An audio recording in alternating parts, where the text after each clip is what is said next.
Près de vous, famille de nos camarades de la Minerve. Jour de souvenir, ce 27 janvier, permettez d'honorer vos proches, nos anciens, et d'en garder un vivant souvenir au travers de ces mots. Ici, au large de Toulon, point de croix sur leur tombe, mais sur les vagues courtes, hurlées de frais d'écume, vous verrez coiffe blanche en rang bien ordonné, qui monte la garde, qui veille encore pour nous. Pour souligner ainsi l'ignorance d'un lieu, l'absence d'une tombe. Aujourd'hui, notre présence a une résonance plus grande. À la satisfaction de savoir où nos anciens reposent, s'ajoute le bonheur, oui le bonheur, et le mot n'est pas fort, de voir regrouper en plus grand nombre encore qu'en ce 27 janvier 2018, leurs proches les plus chers. Vous-même, vous, famille Minerve. 500 jours pour passer d'un souvenir diffus, douloureux et solitaire à la vérité palpable, puis maintenant durable, de retrouvailles intimes avec vos trépassés, pour voir s'amplifier découvertes et liens entre familles, jusque-là et pour beaucoup inconnus l'une de l'autre.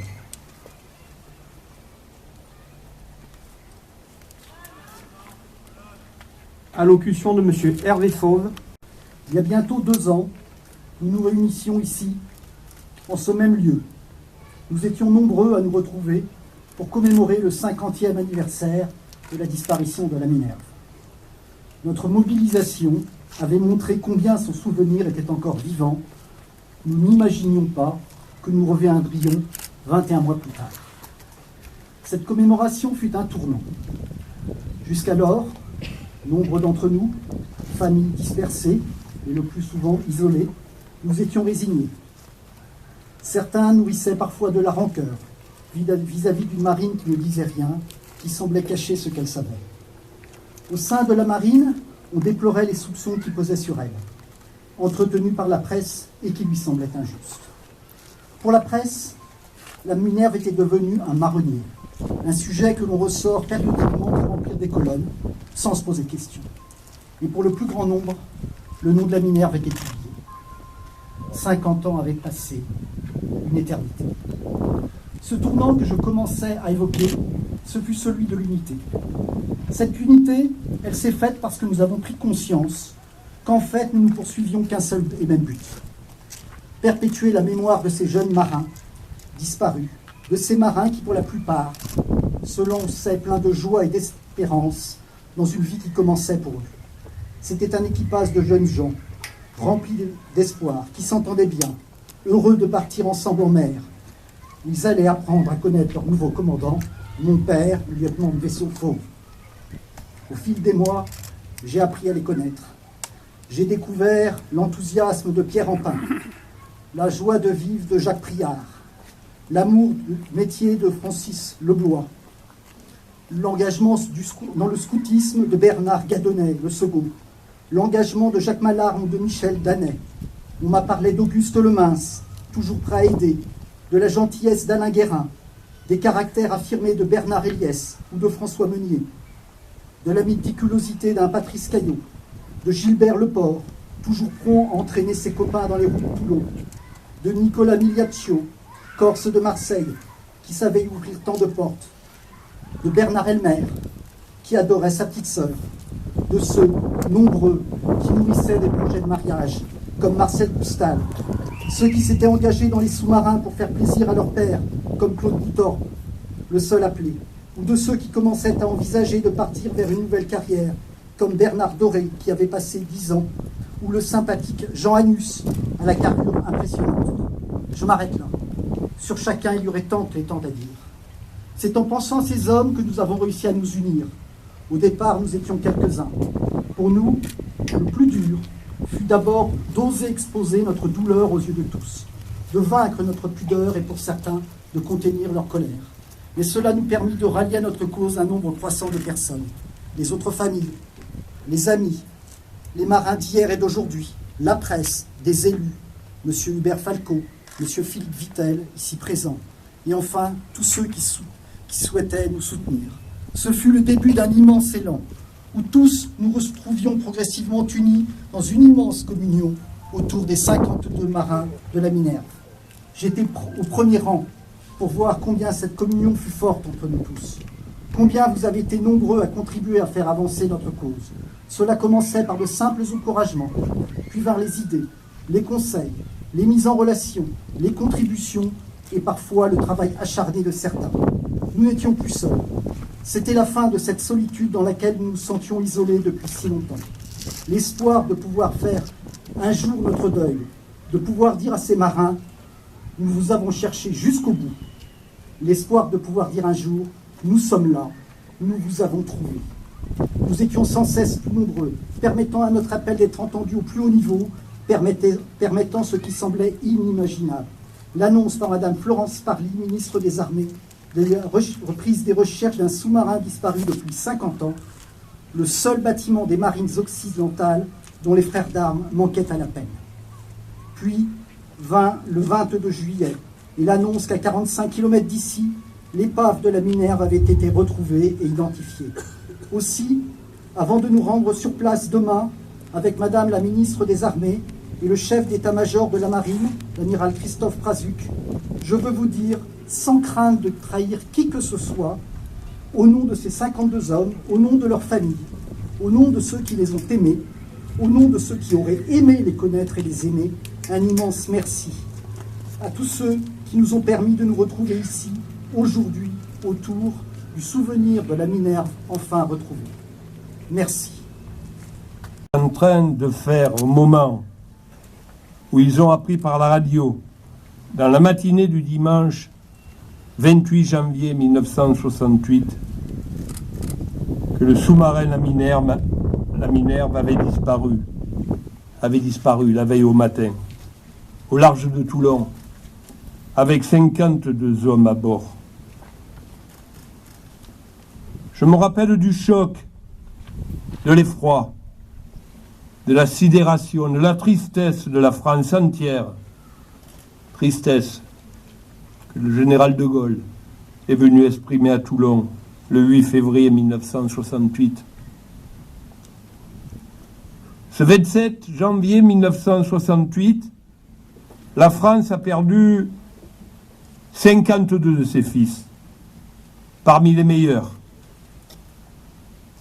La Marine nationale a perdu 52 sous-mariniers, 52 militaires d'élite, qui avaient choisi volontairement cette carrière si particulière de sous-marinier. Ce 27 janvier 1968, 52 familles ont vu leur vie se désintégrer dans la douleur, dans le chagrin. Perdre un être cher, un fils, un père, un époux, dans des circonstances aussi dramatiques, c'est une épreuve terrible. Mais lorsque de surcroît, l'absence de toute information empêche le travail de deuil, la peine devient trop forte pour être exprimée. Les recherches pour localiser l'épave juste après le naufrage ayant échoué, je peux imaginer que les personnes touchées dans leur chair par ce drame n'ont jamais pu trouver la paix jusqu'à ce jour. J'ai d'ailleurs été touché par l'extrême douleur exprimée par les familles présentes le 27 janvier 2018, lors de la cérémonie du 50e anniversaire du naufrage de la Minerve. À leur côté, j'ai ressenti profondément le sens du questionnement, le besoin de réponse, la nécessité d'une sépulture. Aussi, lorsque le fils du lieutenant de vaisseau André Fauve, commandant de la Minerve, m'a contacté quelques mois plus tard pour m'expliquer que les progrès technologiques en océanographie, en géolocalisation marine, ouvraient de nouveaux espoirs pour retrouver le sous-marin d'attaque abîmé au large de Toulon, j'ai immédiatement relayé auprès du ministre des Armées, Mme Florence Parly, le souhait des familles de voir reprendre les recherches.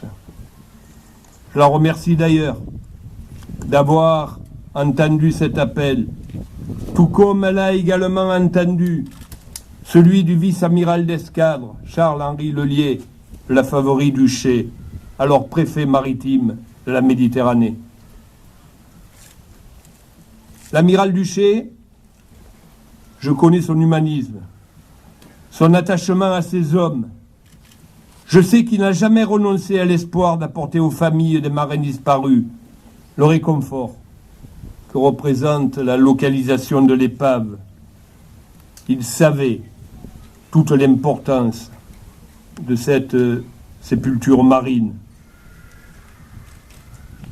L'amiral préfet maritime connaît mieux que quiconque l'engagement moral, le dévouement, le sens de la patrie du corps des sous-mariniers. Il était l'un des leurs. On ne devient pas sous-marinier par hasard. On choisit d'être sous-marinier. Il faut avoir un mental d'acier, une endurance physique hors du commun pour embrasser cette carrière, quelle que soit sa place ou son rôle sur le navire. Chaque homme à bord accepte de vivre différemment, toujours au service de la France. À 300 mètres de profondeur, dans un espace exigu qu'il faut savoir partager, tout prend une dimension particulière. Et seuls des marins d'exception peuvent supporter ces conditions de vie et d'exercice. Le corps des sous-mariniers est un corps d'élite. Ces 52 sous-mariniers disparus en service commandé avec leurs bâtiments, ces marins morts pour la France, représentaient l'élite de notre marine nationale. Aussi, au nom du sacrifice qu'ils ont consenti pour la France, à une époque où les progrès technologiques rendent désormais réalisables les missions impossibles d'hier, il aurait été inconcevable de ne pas mettre la science au service de notre devoir de mémoire. Il était du devoir de tous de reprendre les recherches afin de retrouver l'épave de la Minerve et d'honorer dignement la mémoire de son équipage. Il était de notre devoir à tous d'apporter enfin des réponses aux familles de ces marins qui ont fait don de leur vie à la France. Ils vont pouvoir désormais reposer en paix. Et leurs familles vont pouvoir enfin mener leur éprouvant travail de deuil. Nous n'avons jamais oublié les marins de la Minerve. Leurs 52 noms sont gravés dans la pierre du monument national des sous-mariniers disparus, dans les jardins, ici, de la Tour Royale, monument que j'ai inauguré en tant que ministre, le 28 novembre 2009. Mais désormais, ils ont une sépulture identifiée et reconnue. Que la Méditerranée veille sur le repos de ces marins qui sont à jamais dans nos cœurs et dans nos mémoires, qu'ils reposent en paix.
Drapeau.